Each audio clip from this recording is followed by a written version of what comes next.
इस वीडियो में हम मार्केट की तैयारी के लिए जरूरी जानकारी और संभावित मूवमेंट्स को समझने की कोशिश करेंगे। ये पूरी तरह से इंडियन स्टॉक मार्केट के लिए एक प्री मार्केट प्रिडिक्शन वीडियो होगी।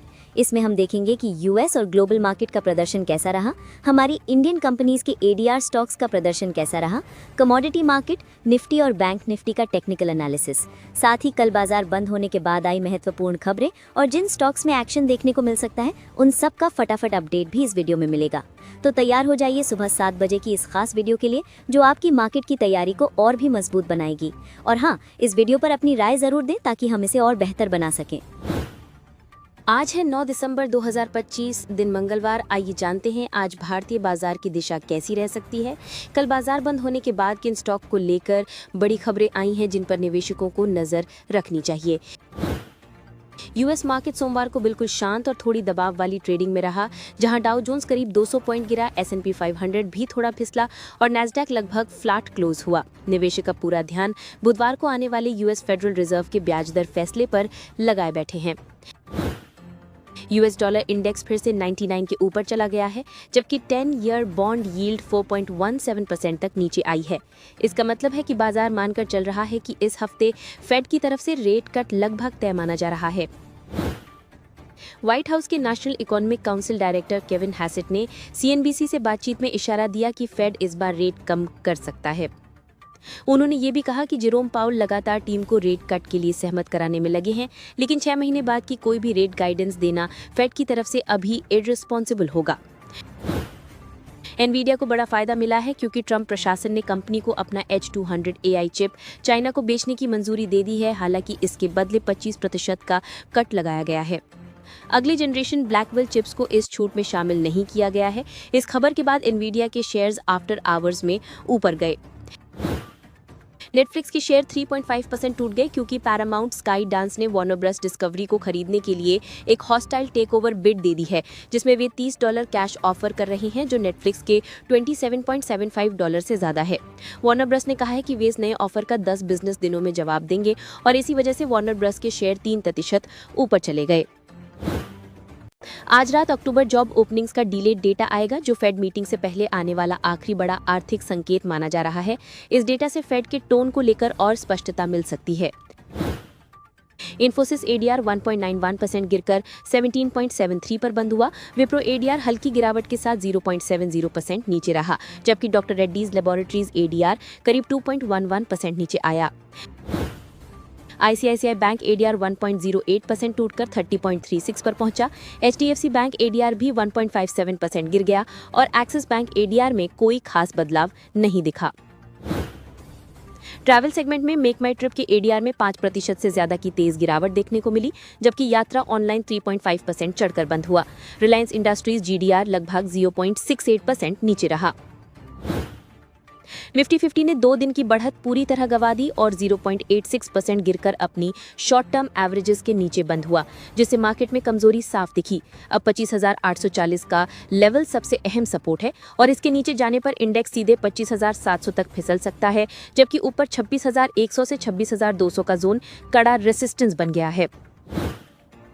चार्ट पर निफ्टी ने एक लंबी बेयरिश कैंडल बनाई है और आरएसआई मैकडी दोनों पर नेगेटिव सिग्नल मिल रहा है, जो बताता है कि मार्केट की रफ्तार फिलहाल धीमी हो रही है। इसी तरह बैंक निफ्टी में भी बेयरिश हरामी जैसा सेटअप दिखा, लेकिन इंडेक्स ने अपने 20 डे ईएमए को बचा लिया है, जिससे हल्का सपोर्ट बना हुआ है।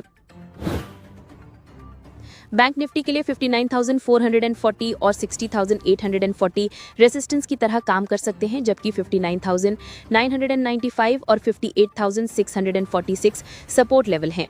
आरएसआई का नीचे आना और मैकडी का जीरो लाइन के नीचे रहना इस बात का संकेत है कि यहाँ भी गति कमजोर पड़ रही है और इंडेक्स कंसोलिडेशन में जा सकता है।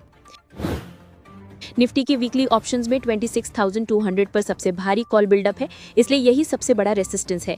नीचे 25,900 स्ट्राइक पर सबसे ज्यादा पुट पोजीशंस हैं, जो इसे एक मजबूत सपोर्ट बनाती हैं, लेकिन 26,000 पर भारी अनवाइंडिंग ये दिखाती है कि ये लेवल अब कमजोर पड़ गया है।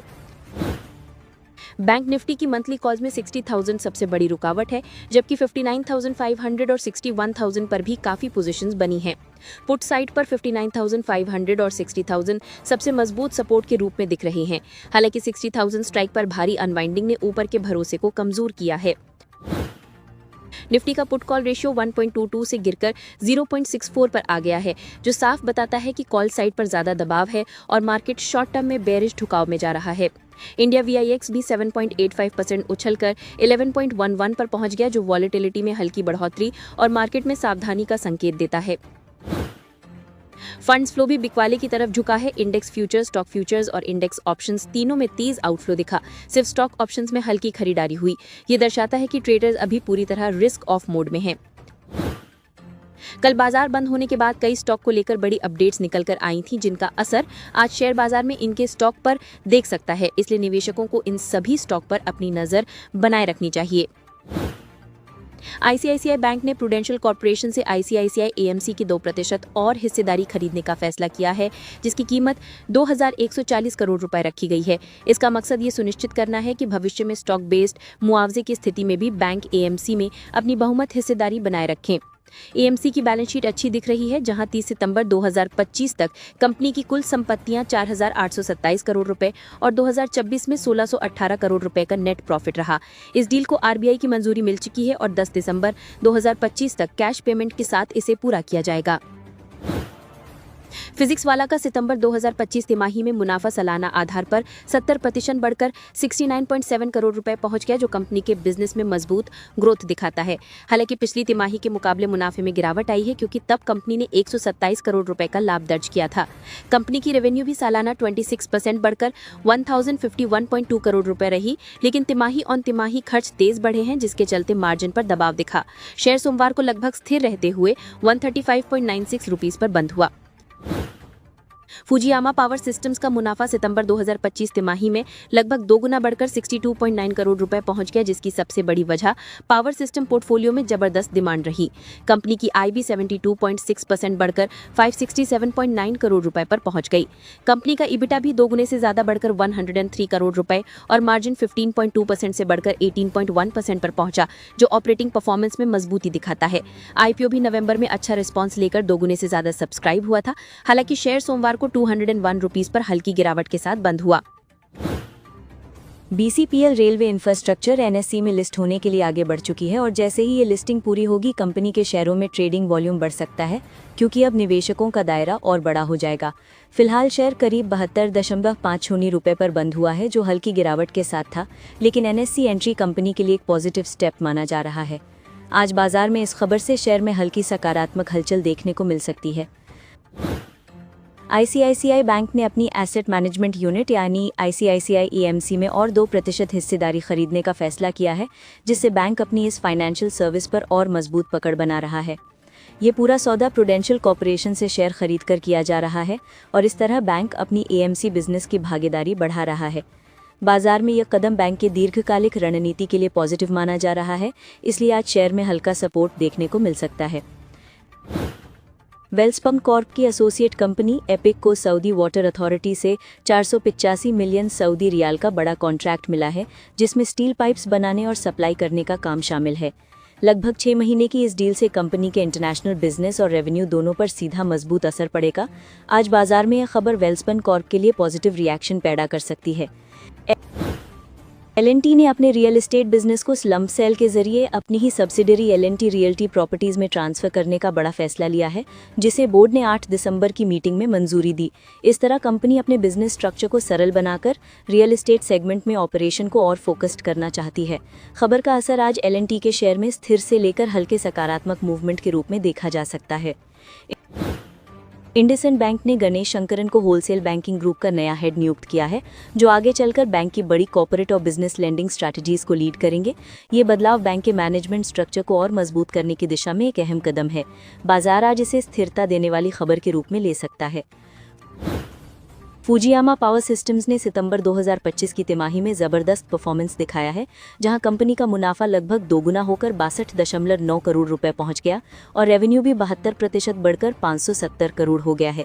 ये उछाल पावर सिस्टम्स पोर्टफोलियो में बढ़ती मांग की वजह से आया है, जो कंपनी के बिजनेस मोमेंटम को काफी मजबूत दिखाता है। आज बाजार में ये शानदार नतीजे शेयर को अच्छा सपोर्ट दे सकते हैं। इंडिगो को लेकर मोडीज ने एक नेगेटिव अपडेट दिया है, जहां एजेंसी का कहना है कि हाल के फ्लाइट कैंसिलेशंस और ऑपरेशनल रुकावटें कंपनी के प्रॉफिट पर दबाव बढ़ा सकती हैं। नई फ्लाइट ड्यूटी टाइम लिमिटेशंस के लिए कम तैयारी भी वित्तीय नुकसान का कारण बन सकती है। हालांकि कंपनी की Baa3 रेटिंग अभी सुरक्षित बताई गई है। बाजार आज इसे एक हल्की नकारात्मक खबर के रूप में रिएक्ट कर सकता है। सीमेंस लिमिटेड ने अपने लो वोल्टेज और गियर्ड मोटर्स बिजनेस को इनोमोटिक्स इंडिया को बेचने का फैसला किया है, जिसकी वैल्यू 2200 करोड़ रुपए तय की गई है और ये डील कैश फ्री और डेट फ्री बेसिस पर होगी। डील जून 2026 तक पूरी होने की उम्मीद है और इससे कंपनी अपने कोर बिजनेस और डिजिटल इंडस्ट्रीज पर ज्यादा फोकस कर पाएगी। आज बाजार में ये कदम कंपनी के शेयर के लिए हल्का पॉजिटिव माना जा सकता है। डिफेंस सेक्टर में कल जो तेज गिरावट दिखी, उसके पीछे मुख्य वजह ये थी कि पिछले कुछ महीनों में इन कंपनियों के वैल्यूएशंस काफ़ी महंगे हो गए थे, यानी शेयर अपनी कमाई के मुकाबले बहुत ऊंचे स्तर पर ट्रेड कर रहे थे। इसलिए जैसे ही मार्केट थोड़ा कमज़ोर हुआ, इनमें तुरंत प्रॉफिट बुकिंग देखने को मिली। भारत इलेक्ट्रॉनिक्स, हिंदुस्तान एरोनॉटिक्स और BDL तीनों ही पिछली कई महीनों से लगातार मजबूत रैली में थे और हर गिरावट पर तेजी से रिकवर भी कर जाते थे। लेकिन कल इन तीनों में सपोर्ट लेवल भी टूटे क्योंकि मार्केट का ओवरऑल सेंटिमेंट बहुत वीक था, जिसके कारण बड़े इन्वेस्टर्स ने भी थोड़ी सेलिंग दिखाई। इसके बावजूद ब्रोकरेज हाउस अभी भी डिफेंस सेक्टर को लॉन्ग टर्म ग्रोथ वाला सेक्टर मान रहे हैं। मोतीलाल ओसवाल ने BEL पर 500 का, HAL पर 5800 का और BDL पर 2000 का टारगेट दिया है। इसलिए गिरावट शॉर्ट टर्म प्रेशर माना जा रहा है। नोबा वेल्थ मैनेजमेंट की बात करें तो कल मार्केट की कमजोरी के बावजूद इस मिड कैप ब्रोकरेज स्टॉक में कोई बड़ी गिरावट नहीं दिखी और शेयर सिर्फ करीब 0.6% नीचे बंद हुआ। कंपनी ने एक महीने पहले 1 से 5 स्टॉक स्प्लिट का ऐलान किया था और कल इसने अपनी रिकॉर्ड डेट 26 दिसंबर 2025 कंफर्म कर दी है। कंपनी का परफॉर्मेंस हाल में थोड़ा नरम रहा है, खासकर लास्ट क्वार्टर में, जहां प्रॉफिट करीब 254 करोड़ आया, जो साल दर साल आधार पर लगभग 1.36% नीचे था, जिस कारण मार्जिन और EPS पर थोड़ा प्रेशर दिखा। बाकी रेवेन्यू ठीक ठाक रहा, इसलिए आज इस स्टॉक पर मार्केट कैसा रिएक्शन देता है उस पर नजर रखना चाहिए। अब लेंसकार्ट सॉल्यूशंस पर आएं, जो एक महीने पहले लिस्ट हुआ था और कल शुरुआत से ही प्रेशर में रहा क्योंकि इसका एक महीने वाला लॉक इन पीरियड खत्म हुआ और एक हिस्से के शेयर मार्केट में अनलॉक होकर आए।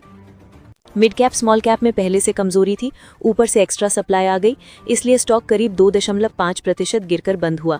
वैल्यूएशन अभी भी काफ़ी एक्सपेंसिव है, लेकिन कंपनी का लेटेस्ट क्वार्टर रिजल्ट रेवेन्यू और प्रॉफिट के मामले में ज़्यादा खराब नहीं था, बस मार्जिन थोड़ा दबा हुआ दिखा। सुज़लॉन एनर्जी कल बाकी रिन्यूएबल और पावर सेक्टर की कमजोरी के बावजूद लगभग फ्लैट बंद हुआ और दिन के बड़े हिस्से में पॉजिटिव भी रहा।